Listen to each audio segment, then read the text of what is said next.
A freezing afternoon in Chicago and a busy time for shops selling winter coats. Some of these jackets sell for more than $1,000, an expense out of the reach for many.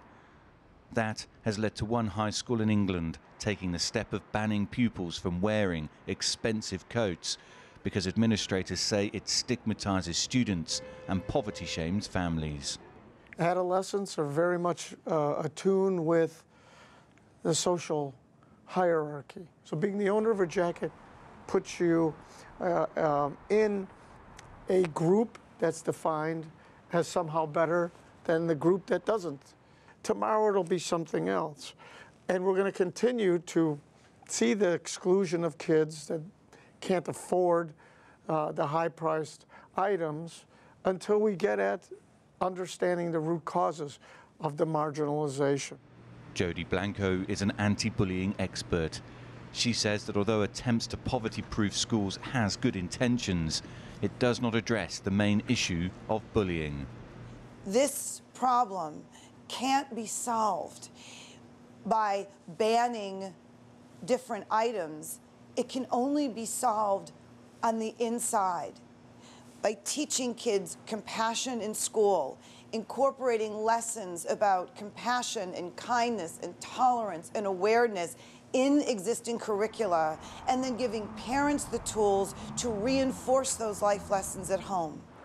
For coat manufacturers, the link between their products and school bullying would appear to be an unfair, unintended consequence of the success of their brands. But if nothing else, the decision by a UK school to ban such coats has brought focus to the issue of poverty shaming. I'm not the same me as I was last year. See all the things that I've been through. BUILD is an organisation that looks to engage at-risk youth in West Chicago and prevent them from joining gangs. They see firsthand the use of status symbols in schools that are used to separate the haves and the have-nots.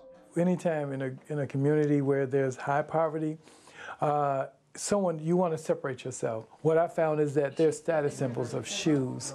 It could be the jacket, it could be the belt, and some, brush it off, but then others it's not so easy.